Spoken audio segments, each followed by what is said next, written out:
In this video, we're going to find the small signal parameters of an amplifier called the emitter follower. This might sound simple, and that's true in the sense that each step in the following slides is pretty easy, but this video is going to cover a lot of ground.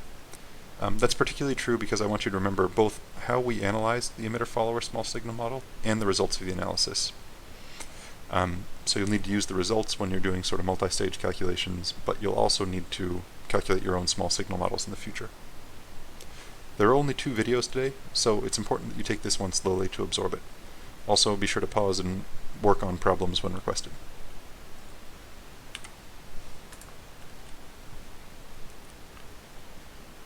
I've drawn an emitter follower on the left of this slide, and I've listed a few of its notable, desirable properties as well.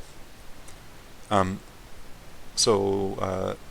emitter follower differs from the common emitter because the emitter isn't grounded, or at least that's one of the immediate ways that should jump out at you. And in fact, some people choose to refer to this amplifier as something called a common collector, because the collector is small signal grounded. Here we can see that the collector is attached to VCC, which would get shorted in a small signal model.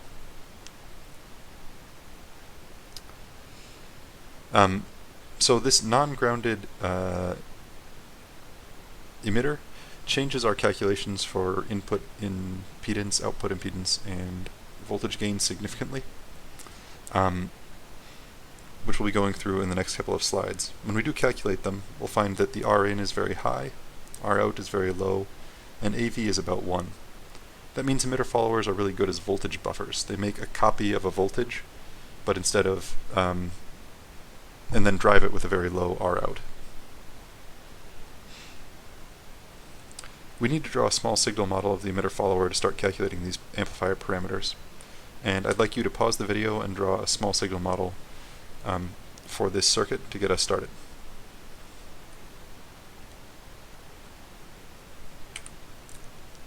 Here's my rendition. Note that the collector is grounded because it's a small signal model, and that the emitter is now not grounded. It's free to move around, which is important because it's our output. We can clean up this schematic considerably by getting rid of some of the extra 90-degree angles and combining RO and RE in parallel. We'll be using this version of the schematic to calculate parameters on the next few pages.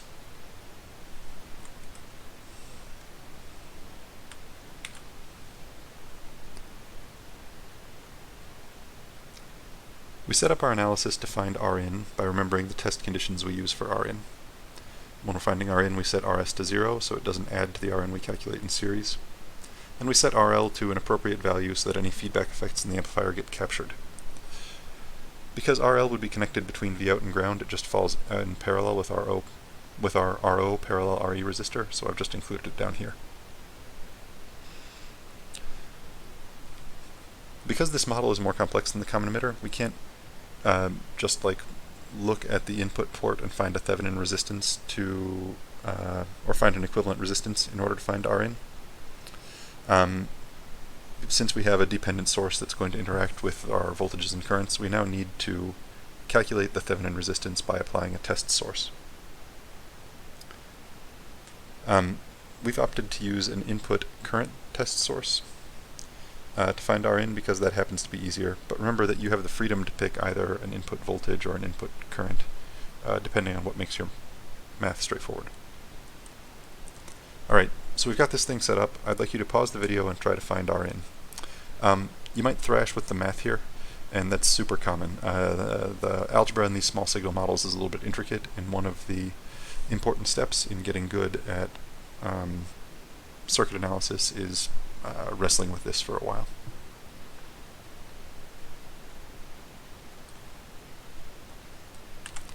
So for my approach, the first thing I noticed is that our VBE, this control variable for our GM generator, is equal to In times R pi. That's super handy because it means we can sub in an expression for our dependent source in terms of our input. And so which simplifies our expressions in the future. It means we don't have big coupled networks of equations. In general, finding your dependent control source variable as soon as possible is always a good idea.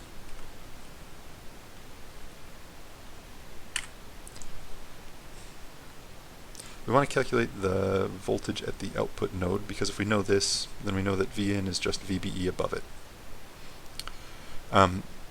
So that's actually pretty straightforward. The voltage at the output node is given by the current through this resistor times the resistance.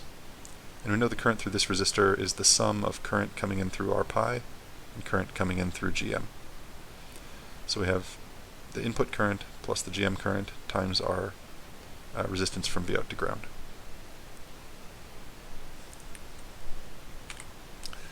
GM current is given by GM times VBE, and VBE is given times I in R pi.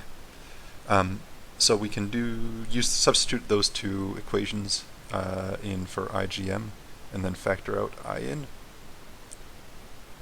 in order to get this simplified version of the expression. Also recall that GM times R pi is beta.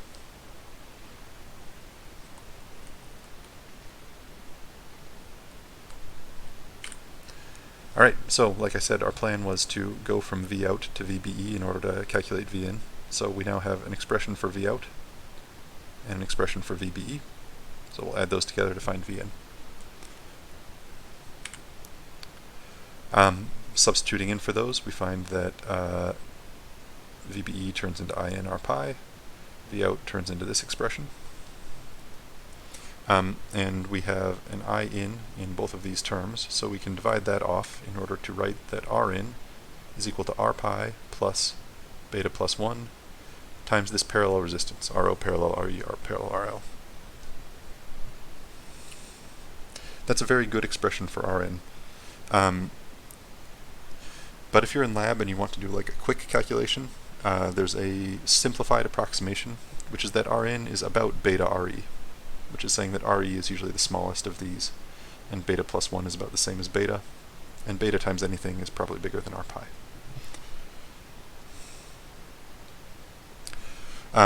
So I use both of these expressions depending on the situation. Beta Re is super easy to remember. I use it all the time for getting kind of ballpark answers or checking student work. If I'm making a spreadsheet or I want to resolve analysis and simulation, I'll use the full expression.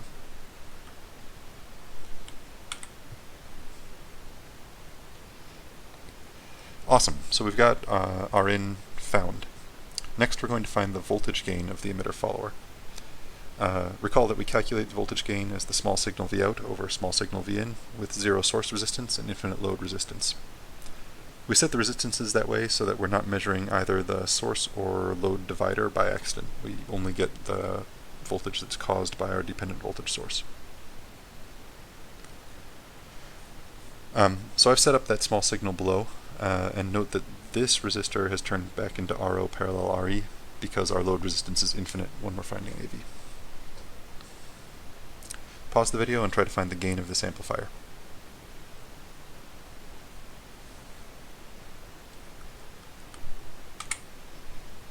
Okay, we can start by finding an expression for V out. This one ought to look familiar from last slide.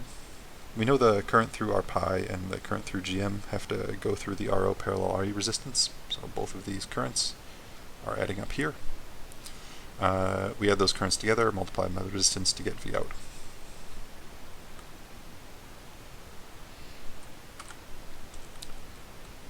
A little bit of factoring and recalling that beta is GMR pi gets us to this expression, just like on our last slide. However, we have a problem. We know V in, but we don't know I in.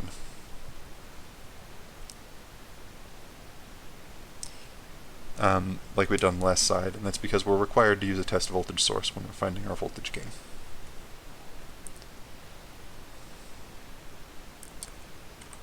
Okay, so we're going to play a cheeky trick, which is that this circuit can be replaced by this amplifier model.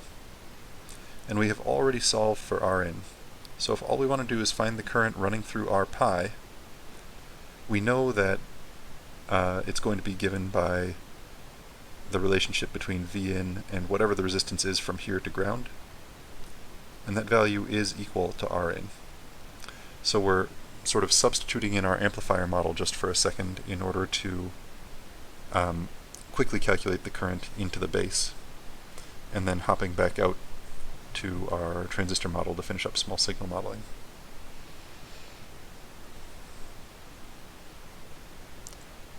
So this is a fun idea. We've jumped back and forth between our amplifier model and our transistor model to figure out the current in the base. However, I've seen students get tripped up because this trick only works because of our silly biasing.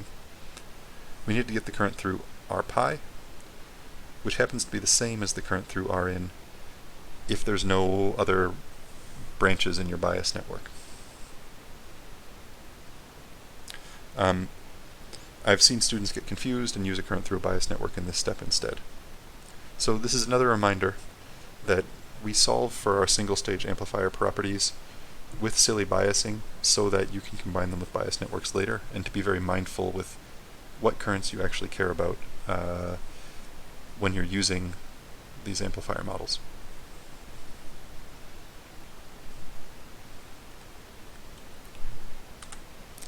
But having done that cheeky step, we can just substitute in our result from the previous page. And we find the voltage gain is given by beta plus 1 times Re parallel Ro, divided by Rpi plus beta plus 1 Re parallel Ro. If we assume beta Re is much larger than Rpi, which is usually true, and Re is smaller than Ro, then this is about 1, which is a quick and dirty in-lab approximation for emitter follower gain. Having a gain of 1 makes sense for emitter followers because in a total signal sense we expect VE to be equal to VB minus VBE on. And we know VBE on isn't quite constant, right? That's just an approximation we make for large signal circuits. But if it were, then this indeed has a slope of 1, right? Changing VB will directly change VE. So we'd expect that slope to be reflected in the small signal model as well.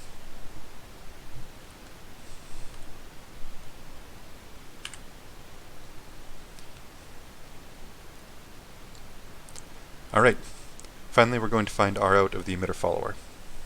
Our R out test conditions are using an infinite load impedance so that it doesn't steal any current from our output, and an RS that is normal for the amplifier so that we capture any internal feedbacks. We're choosing to use a test voltage source for this analysis because we'll find it makes our life easier. I'd like you to pause the video and try to find R out.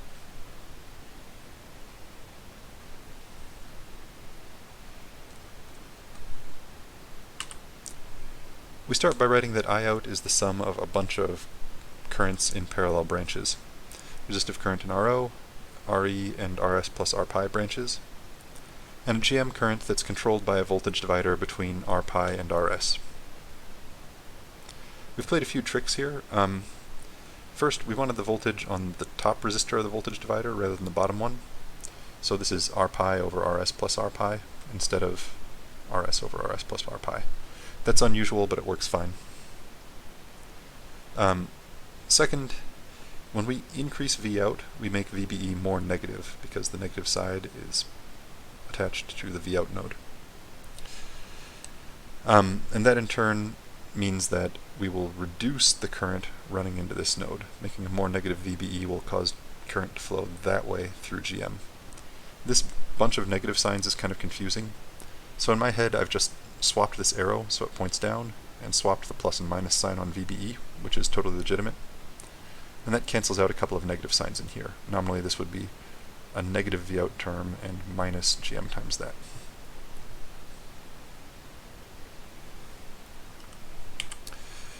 We can factor out V out and divide through, which will give us I out over V out on the left, and then we flip I out over V out over in order to get R out.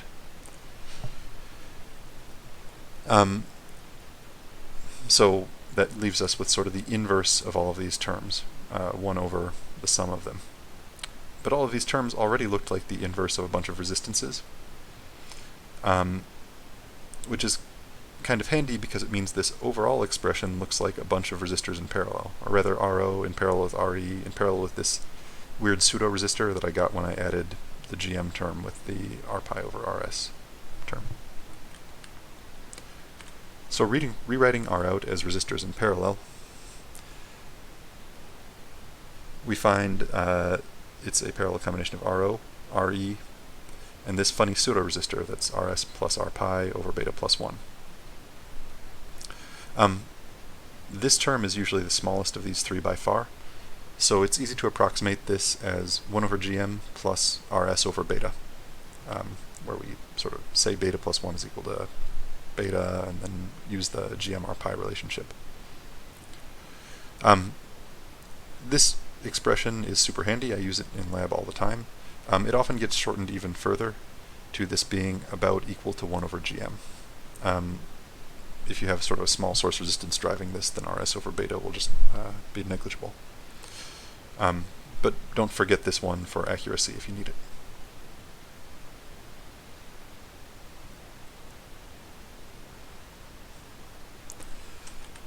One fun note is here, right, we're saying R out is equal to basically 1 over gm, possibly plus Rs over beta. So 1 over gm is acting like a resistance. At first glance, that's cute because the units are right. 1 over conductance is a resistance. At second glance, it makes even more sense. We're moving V out up and down with our voltage source, which directly changes the control variable for this dependent source, and causes that dependent source to add or subtract current from this node, from the same node that V out is manipulating.